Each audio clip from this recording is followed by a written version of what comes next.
of people out there, if you want sports, if you want fun, if you want edutainment, make sure you don't forget to subscribe to The Royal King. Royal King TV. The Royal King TV. Subscribe to the Royal King TV. The best in YouTube.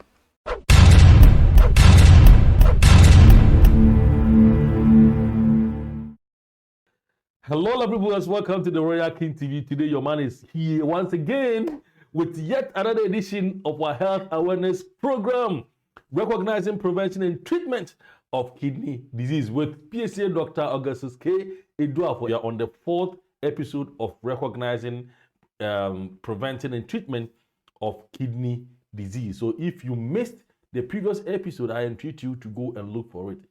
Recognizing prevention and treatment of kidney disease. I'm entreating you that if today happen to be the first time that you are listening to us and you've not subscribed yet, please don't forget to subscribe to this very channel, the Royal King TV. When you finish, you look down there, you click on the notification button, then you share so that others will also benefit. And I'm reminding you that we also have our sports channel for all your updated sports content. Subscribe to TRK Sports GH for all your updated sports content. My name once again is Ajambi. You can always call me the Royal King. Now wasting my time, let's go over to the studio to listen to Piesie Dr. Augustus Eduafo, recognizing prevention and treatment of kidney disease. Charlie, it'll be good for you.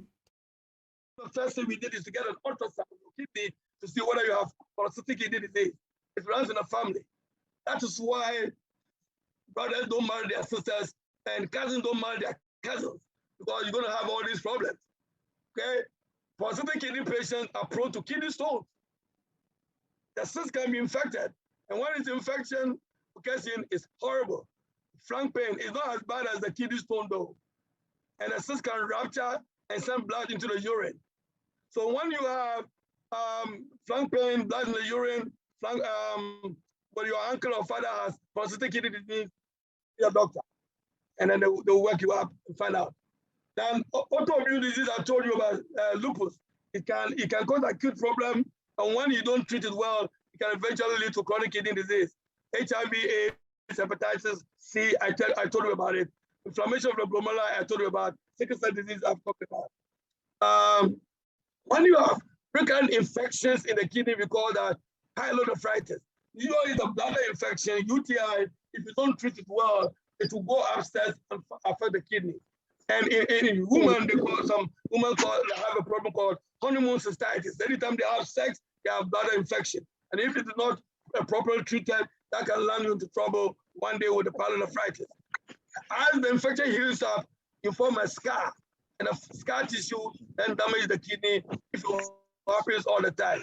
And that will lead to chronic kidney disease. And when you have obstruction by the prostate, whether it's benign or cancerous, that will cause kidney disease as well. So it's true for medications. I've already come in, or will already comment on that. NSAIDs, naproxen, ibuprofen, Aleve, omeprazole, street drugs, all will cause the kidney to go down. So what are the risks that make somebody susceptible to chronic kidney disease?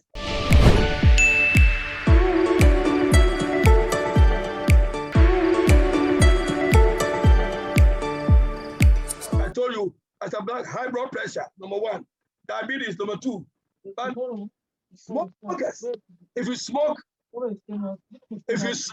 you are going to land into trouble with the chronic kidney disease, apart from if you don't die from cancer or heart attacks. High cholesterol, okay?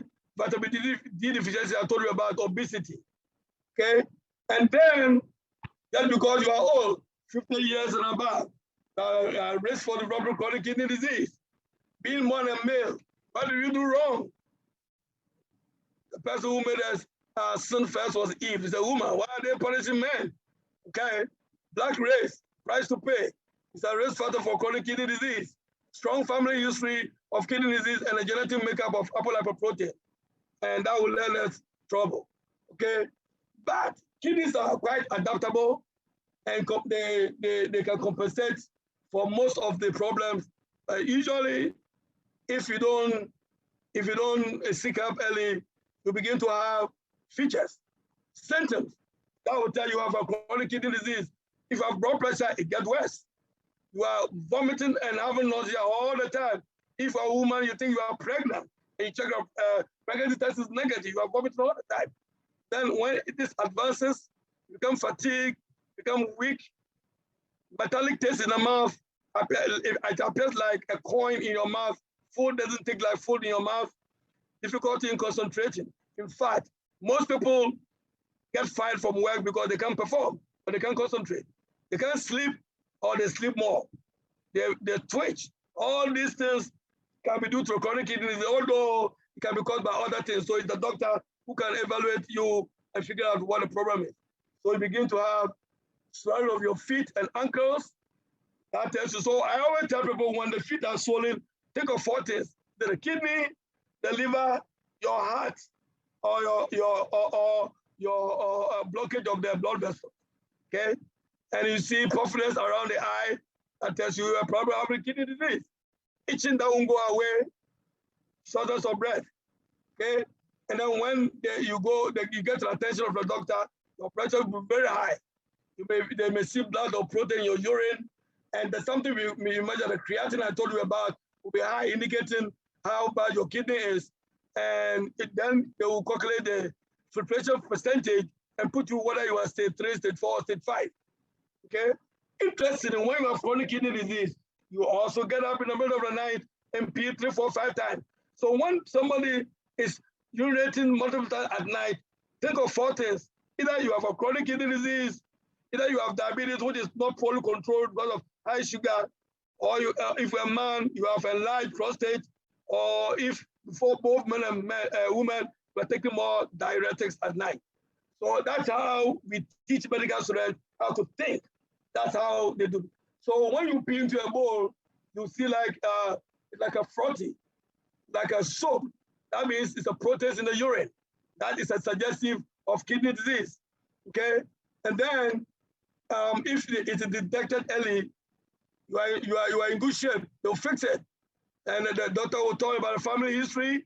If nothing can be found, we can do a kidney biopsy where you put a needle the back of your back into the kidney and take a small piece of tissue and send it to a nephrologist to look at it and tell us what the problem.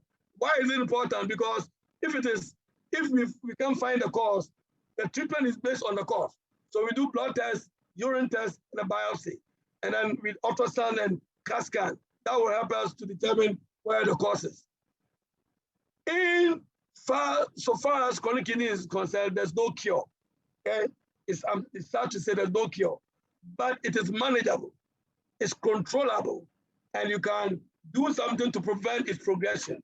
So the goals of treatment is to slow down the progression to stage 5, where you can require something else, ease the symptoms and lessen complications, which I'm going to evaluate.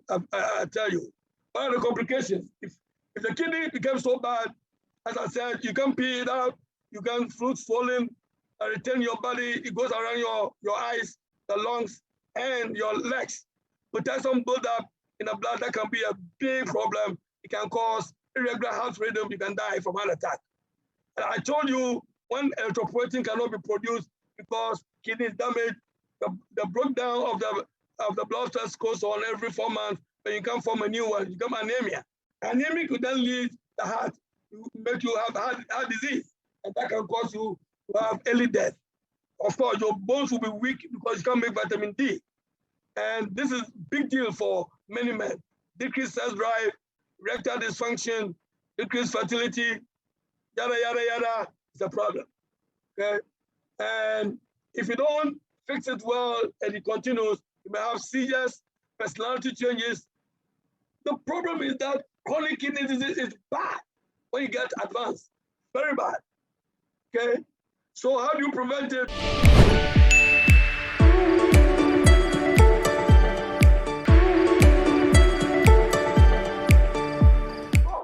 Identify the person with diabetes and control it. The problem is how many people walking around know they're diabetic?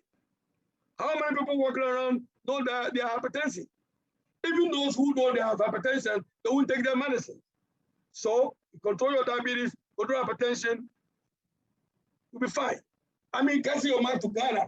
How can somebody living in Mangassim know that he has hypertension? There's no way. How are we going to get it? There's a way we can figure that out. So you will one day get you here, diabetes hypertension control. They will give you a medicine called ACE inhibitors. That will work inside the kidney to plug all the holes so that you can lose the protein or have to stabilize the kidney. Now, it doesn't mean it will prevent you from going on dialysis, but it can prolong the time of going on dialysis. Okay?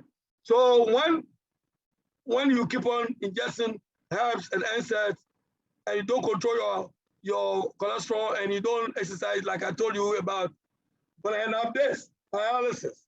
That is when you use a machine that works as an artificial kidney, and your blood comes out. Your blood comes out from the patient, go into the artificial kidney, cleans you up, and the blood comes back to you. You have to do that. You have to do that 3 times a week for 3 to 4 hours at a time in a dialysis center. Go back to Ghana. Here in the United States, it is paid for by the federal government. Okay? What about in the third world country? Nobody pays for it. It's come from your pocket. How are you going to pay? In Cape Coast, it's about 154 Ghana. It's one of the cheapest in Ghana. People don't have money to pay. Okay? So people just go once a month, one every 2 weeks. When they have money, they're going to die. So we want to prevent it from happening. Okay? If you can do the machine where you do peritoneal dialysis, where you place a tube under your belly button and you put a solution into the abdomen, which you then stay in abdomen and absorb the waste and the fluid. After a few hours, you drain it out and put the fresh one in. You do that 4 times a day. It's very convenient, very cheap. That's what we want to push in Ghana. Dr. Vincent Boyma, who's the chief of nephrology in Kolebu, and all the nephrologists are putting their heads together so that we can get this done. It's cheaper. The downside is that this can get infection. Infection is the key. And when you know you live in Choco, you can do this because of the environment. Okay? So if natural dialysis and works well, is good. But the best way to manage the chronic kidney disease or end-stage kidney disease is having the kidney transplant, where a surgeon replaces your non-functioning kidney with a healthy one from an organ donor, live or deceased. Okay? And the kidney transplant is actually the one which is close to a cure at its best, and is the best treatment for end-stage kidney disease. It, however, requires the recipient to take anti-rejection medicines for the rest of their life to make sure their immune system doesn't go crazy and reject the kidney. Okay? Kidney transplant improves life expectancy. Just remember that if you remain on dialysis, you're going to die early. I'm not going to sugarcoat it. The mortality rate is about 20 to 25%. You're going to die.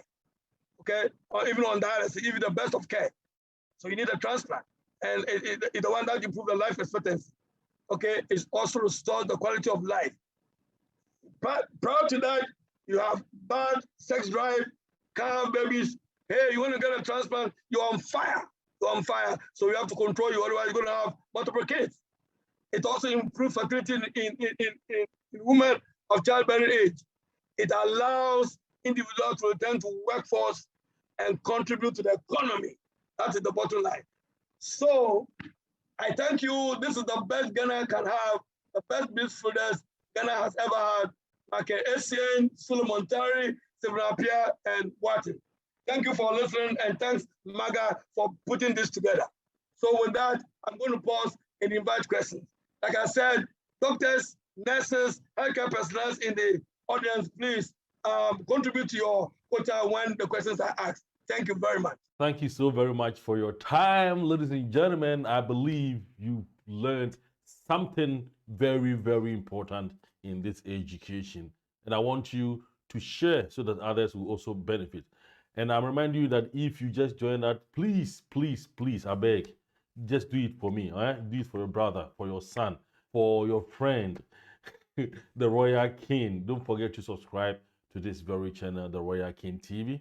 And if you are a sports fan, we also have updated sports content channel for you, TRK Sports GH, TRK Sports GH. don't forget to look for TRK Sport GH. Then subscribe. You look down there, you click on the notification button, you select all, so that anytime we upload new videos, you will be the first to receive such videos. My name, once again, is Ajambi. You can always call me the Royal King anytime you see me anywhere. Until we meet again next time, I say ciao and enjoy the rest of your week.